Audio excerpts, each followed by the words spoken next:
Entrevista Venevisión. Líder en opinión. Por tu canal independiente, Venevisión.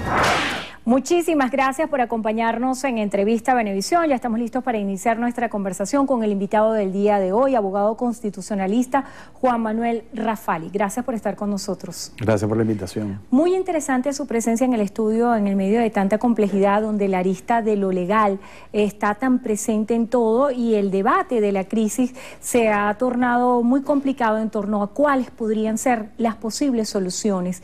Desde el punto de vista constitucional, el planteamiento y la iniciativa presentada por el presidente de la República, Nicolás Maduro, a la Asamblea Nacional Constituyente es la respuesta que el gobierno da a todos los problemas que tienen hoy los venezolanos. ¿Cómo interpreta usted esta iniciativa? Mira, la Asamblea Nacional Constituyente debería realmente ser un medio para concitar al país, para que el país se reúna al lado, evidentemente, de un proceso que genere un nuevo ordenamiento jurídico y unas nuevas reglas del juego. Pero cuando esa convocatoria se hace de una manera espuria, de una manera ilegítima y sin consultar a la gente, tiene el efecto exactamente contrario. Entonces, en lugar de servir para reunir a la gente, lo que está causando es una conflictividad y una violencia con un saldo, además, de víctimas entre heridos y fallecidos tristísimo, porque además es la gente joven de este país la que más ha resultado afectada. Entonces, cuando el presidente dice constituyente o guerra, tendría que desconvocarla, porque no tiene ningún sentido. Las constituyentes son precisamente mecanismos que derivan de una reconciliación nacional, no que van bajo la amenaza de algún tipo de venganza o que es el producto de una estrategia electoral. Por eso es que la constituyente no solo la tiene que convocar el pueblo, porque lo dice la Constitución expresamente en el artículo 347, sino porque la razón y la definición misma de la constituyente deriva de la voluntad del pueblo, no de un solo hombre. Voy a extraer una frase de algunas de sus declaraciones donde hace una connotación muy concluyente, donde habla de la erosión institucional en Venezuela y dice que entró en una etapa inaceptable. La postura de la Fiscal General de la República ha sido punto de muchísima controversia y de distintas interpretaciones. De alguna manera ha habido lecturas y sobre todo la posición que asumirá el Tribunal Supremo de Justicia ante la Fiscalía. ¿Cómo pudiera interpretar un eventual antejuicio de mérito a la fiscal Luisa Ortega Díaz? Bueno, mira, si se produce el antejuicio de mérito a la fiscal Luisa Ortega Díaz, debemos aclarar que eso es una figura que está prevista en la Constitución, que le corresponde a la Sala Plena, pero que también en algunos casos interviene en la Asamblea Nacional.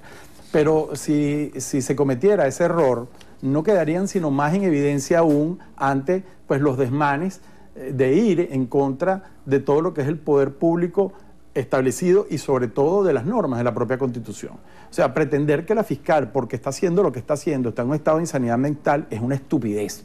Es una cosa que no tiene ni pies ni cabeza. Se ve que es una estrategia, además, muy mala para tratar de lograr un propósito que no deberían ni siquiera plantearlo. Pero la fiscal lo que ha hecho con sus actuaciones, a mi manera de ver las cosas, es dejarlos al desnudo. La velocidad con la que actúa el Tribunal Supremo de Justicia, que en cosa de un día o dos te despacha los casos sin entrar al fondo del asunto, sin ni siquiera considerar, después de una admisión, alegatos, pruebas o la intervención de las partes involucradas, es salir de eso lo más rápido posible. Denota que aquí lo que hay es un Ministerio de Asuntos Judiciales. Aquí no hay un poder autónomo independiente, porque de hecho estamos viendo que todas esas sentencias están firmadas por exdiputados o por gente que trabaja o ha trabajado para el Poder Ejecutivo. ¿Qué está en riesgo con que se lleve a cabo la Asamblea Nacional Constituyente, considerando que es un suprapoder? La paz. Y está en riesgo la paz antes que cualquier otra cosa, porque un grupo de gente no le puede imponer una forma de vida, unas reglas del juego y una república distinta a quienes representan la inmensa mayoría. Ellos ven encuestas, saben que más del 85% de la gente no está de acuerdo con la constituyente y del porcentaje que queda hay muchos que ni siquiera tienen idea de qué es eso. Lo cierto del caso es que la constituyente que hizo el presidente Chávez tuvo la legitimidad previa de su propia elección, porque esa era su oferta electoral. Ahorita nos llevan empujones. Aquí no se ha hecho un referéndum consultivo cuando todo el mundo sabe que lo han debido haber hecho para ir a la constituyente, porque tenía un contenido plebiscitario, porque la inmensa mayoría de la gente iba a votar porque no quería una constituyente. La gente en el 2007 defendió esta constitución contra una reforma que no prosperó. Ahora insisten, pero simplemente por una estrategia política. Y esa estrategia como tal no puede ser el origen de una constituyente. Las constituyentes son el producto de un consenso nacional, de una conciencia de todo el país en que hay que establecer cambios en la estructura de todo el aparato del Estado y el ordenamiento jurídico, no el producto de una encerrona, de una estrategia o de amenaza. Eso de decir, vamos a arrasar, cuando lleguemos vamos a arrasar a la derecha, vamos a sacar a la fiscal y a los poderes públicos establecidos. Miren, por cierto, incluso las Asambleas Nacionales Constituyentes tienen límites en nuestra vida republicana. Las únicas actuaciones que pudiera hacer la constituyente contra los poderes establecidos, incluyendo los gobernadores, alcaldes y la propia fiscal, es cuando ellos entorpezcan claramente el funcionamiento de esa asamblea en caso de elegirse, porque todo esto no es más que un gran fraude. Ahora que hace referencia a la figura de la Asamblea Nacional Constituyente en torno a los poderes, Germán Esquerrada da unas declaraciones donde decía que incluso la Asamblea Nacional Constituyente podría definir si continúa o no el presidente Nicolás Maduro al frente de la presidencia de la República. ¿Esto supone que pudiera relegitimarse para un nuevo periodo constitucional? Sí. Bueno, las cosas que dice Esquerrada hay que ver cuándo las dijo, porque él decía una cosa antes y ahora dice otra, pero en todo caso, si lo que está refiriéndose es la potestad que tenga o no la Asamblea Nacional Constituyente, en caso de que se instale, porque eso es fraudulento, insisto, bueno, no pudiera llegar hasta eso, salvo que el presidente de la República se oponga y entorpezca, como digo, el funcionamiento de la Asamblea Nacional. Pero si no es así, la Asamblea Nacional tiene que atenerse a los valores democráticos, a los derechos humanos y a los acuerdos y tratados internacionales que obligan a la República, incluyendo el Pacto de Derechos Civiles y Políticos y la separación de los poderes públicos. De modo que no es así que ellos van a llegar y van a hacer lo que les da la gana, porque es que eso no sería constitucional. Pero insisto, lo grave de todo esto es que sí hay unos riesgos derivados de los excesos de poder que de ahí se deriven, porque ellos se han planteado hacer esto de una manera fraudulenta. Esto no es una constituyente, esto es una estrategia para ganar todo el poder y por todo el tiempo que ellos quieran. En torno a este escenario que usted describe, ¿cuál debería ser la estrategia de la oposición venezolana desde el punto de vista legal? Desde el punto de vista legal, yo creo que no hay demasiado por hacer, más que lo que ya se ha venido haciendo. Aquí lo que queda por seguir es una estrategia política y no hay otra que seguir en la calle. Y la razón es muy sencilla. Cuando a un pueblo se le cierran los canales institucionales, constitucionales y democráticos para ir al sufragio, que es el mecanismo que ha creado la humanidad para evitar las guerras y resolver en paz los conflictos políticos, a la gente no le queda sino recurrir a lo que está recurriendo, que es a la calle. Y por eso la gente está determinada a defender su constitución y a defender sus valores republicanos como pueblo y como país. Y fíjate esto, Indira, que es muy importante. Si aquí hubiera ocurrido un referéndum revocatorio, el país estuviera en paz, hubiera ganado o hubiera perdido el presidente Maduro.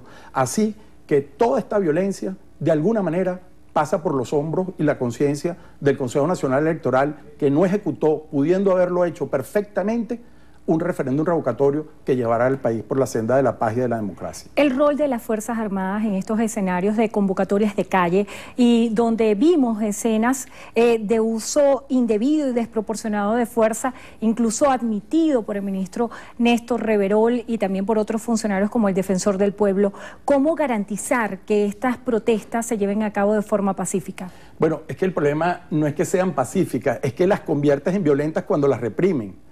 Incluso no es lo mismo controlar una manifestación pública que evitarla. Y los últimos eventos que hemos estado viendo es que la Guardia Nacional incluso impide que la gente se reúna, ni siquiera para manifestar. O sea, no ha habido manifestación y ya hay represión. Eso es inconstitucional. Eso va en contra de los acuerdos y tratados internacionales en materia de derechos humanos. Y más lo que hemos visto en estos días, que hasta uso de armas de fuego hay. Ahora, a mí me preocupa mucho algo. Y es que aquí se está llevando empujones al país a un proceso electoral a finales de julio y aquí no hay un ambiente electoral. Aquí yo fuera el jefe del Plan República, yo estaría muy preocupado porque verdaderamente el país no está en una situación de paz y de calma y de consenso nacional para ir a votar. Aquí todo lo contrario, la constituyente se ha convertido en un elemento disruptivo, en un elemento de conflictividad social, y eso no puede ser. Todo eso es lo que permite concluir que ese proceso constituyente es inconstitucional, pero sobre todo es ilegítimo, y yo no sé cómo se puede conservar el orden público en un día en donde haya gente en la calle pues que se quiera expresar y muchísima gente en la calle pues pensando que ese acto va en contra de la vida republicana y democrática del país, y obviamente habrán manifestaciones para que la gente asuma que ese proceso electoral termina siendo fraudulento. Pues entonces va a haber una situación muy difícil en todos estos días, y por eso es que yo llamo a la conciencia del país entero. esto es un llamado al gobierno y a la oposición, hay que llegar a acuerdos, aquí hay que llegar a un consenso para un gobierno de unidad nacional e ir a un proceso electoral sensato y que recuperemos la paz y la reunión de todos los venezolanos, que es lo que nunca habíamos perdido. Ahora que hace referencia a este punto de encuentro, es importante resaltar la experiencia que usted tuvo cuando participó en la mesa de negociación en el 2002 y formó parte de toda esta intervención de la OEA en un escenario político también bien controversial. ¿Qué diferencia hay entre el momento histórico que vive hoy Venezuela y lo que sucedió en el 2002? ¿Y cómo adelantar eso que unos llaman diálogo y otros llaman negociación? Mira, yo debo decir que lo primero es el liderazgo en términos de las fuerzas que apoyan al gobierno.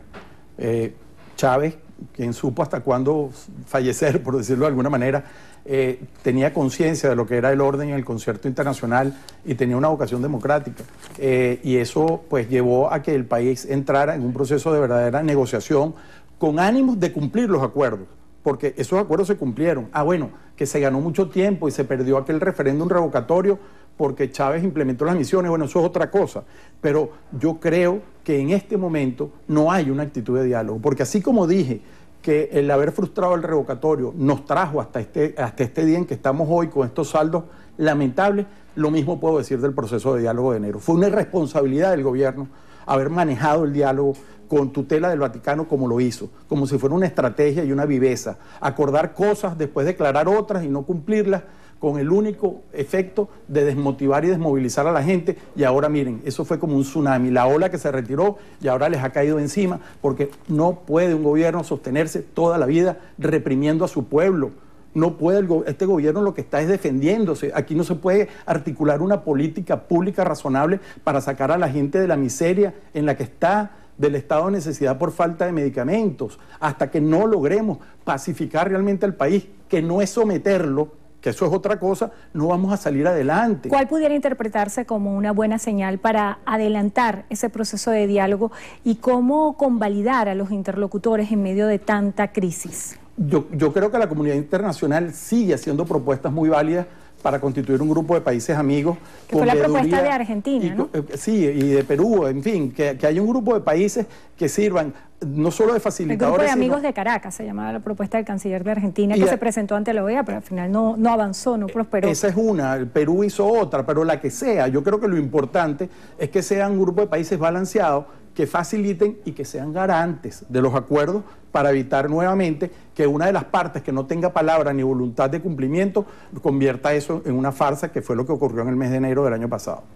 ¿Qué le espera a los venezolanos? Bueno, por ahora nos espera más conflictividad, mucha incertidumbre, mucha miseria, porque cuando la gente se aferra al poder por el poder mismo, pues los países lamentablemente pierden su energía vital para poder caminar hacia el progreso. Lamentablemente eso es lo que nos espera ahora, salvo que haya un proceso distinto, un propósito de enmienda, una reconciliación nacional que nos lleve a un gobierno de unidad y que nos lleve a un proceso electoral sincero, legítimo y no manipulado ni tutelado por un Ministerio de Asuntos Electorales y no un Consejo Nacional Electoral que sea verdaderamente autónomo e independiente, como lo ordena la Constitución y como lo manda la razón. Por Dios, la velocidad con que han actuado, el atropello con que están actuando para la elección constituyente, también deja en evidencia que el Consejo Nacional Electoral es un apéndice del Poder Ejecutivo en Venezuela. Agradecemos su presencia en el estudio de entrevista de Venevisión, abogado constitucionalista Juan Manuel Rafali. Gracias por estar con nosotros y gracias a ustedes también por habernos acompañado.